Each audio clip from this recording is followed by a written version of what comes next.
Hello friends, welcome back to my channel. आज हम देखेंगे क्लास 9th का पार्ट 2 वाक्य।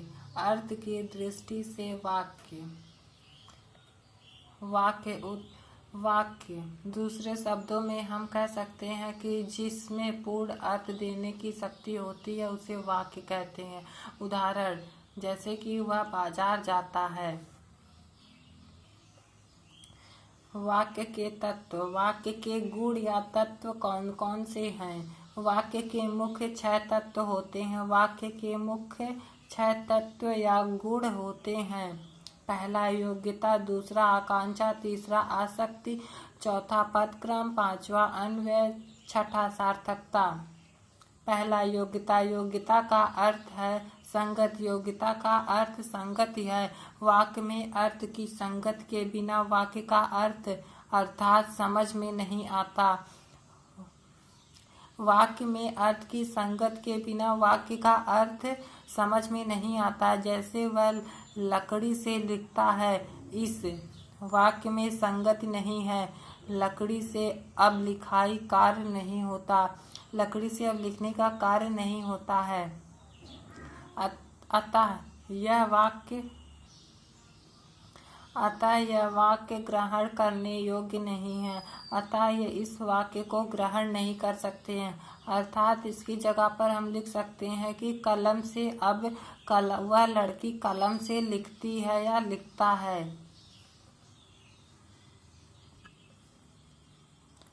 दूसरा आकांक्षा। आकांक्षा का अर्थ होता है इच्छा। आकांक्षा का अर्थ इच्छा होता है। वाक्य में अर्थ पूरित के लिए विशेष पद की अपेक्षा होती है। वाक्य में अर्थ पूरा करने के लिए वाक्य को पूरा करने के लिए एक अर्थ पूरित की विशेष पद की अपेक्षा होती है, यानी उसकी जरूरत होती है। वाक्य का अर्थ पूर्ण हो, पद विशेष के समायोजन से अर्थ पूरित की अपेक्षा की ही आकांक्षा है। जैसे वह बन गया। तीसरा आसक्ति। आसक्ति का अर्थ है अर्थबोध के लिए बिना किसी आसक्ति का अर्थ है अर्थबोधक के लिए बिना किसी बाधा के पदों परस्पर निकटता। आसक्ति का अर्थ है शब्द के बीच में अधिक निकटता नहीं होनी चाहिए। थोड़ी थोड़ी देर के बाद एक एक कर बोले या लिखे गए शब्दों या वाक्यों का निर्माण नहीं करते, क्योंकि इससे अर्थ स्पष्ट नहीं होता। वाक्य एक निरंतर प्रवाह में बोला या लिखा जाना चाहिए। लिखित रूप में शब्दों की समीपता अनिवार्य है। जैसे वह कल परीक्षा देने जा रही है, इसमें निकटता अनिवार्य है, लेकिन यहाँ पर ज़्यादा निकटता है। ऐसे दूर दूर पदों के होने पर वाक्य पूर्णता प्राप्त नहीं करता।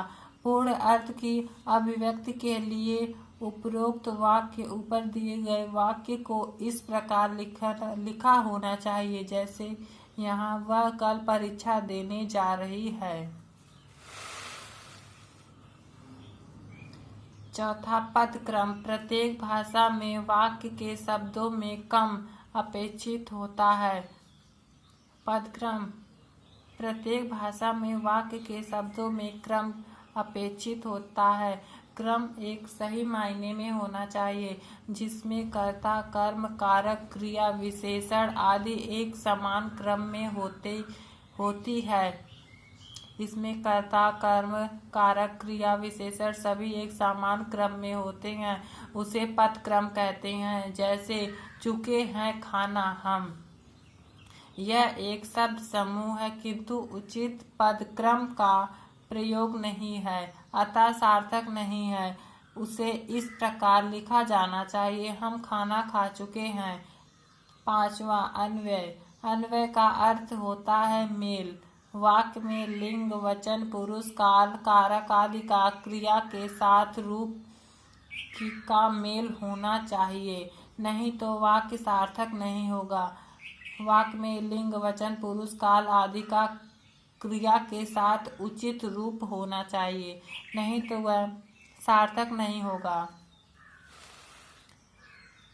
छठा, सार्थकता। वाक्य में सार्थक शब्दों का ही प्रयोग होना चाहिए। वाक्य में एक अर्थ देने वाले शब्दों का ही प्रयोग होना चाहिए। वाक्य में निरर्थक शब्दों का प्रयोग तभी किया जाता है जब वह वाक्य में पूर्ण अर्थ के लिए अपेक्षित हो।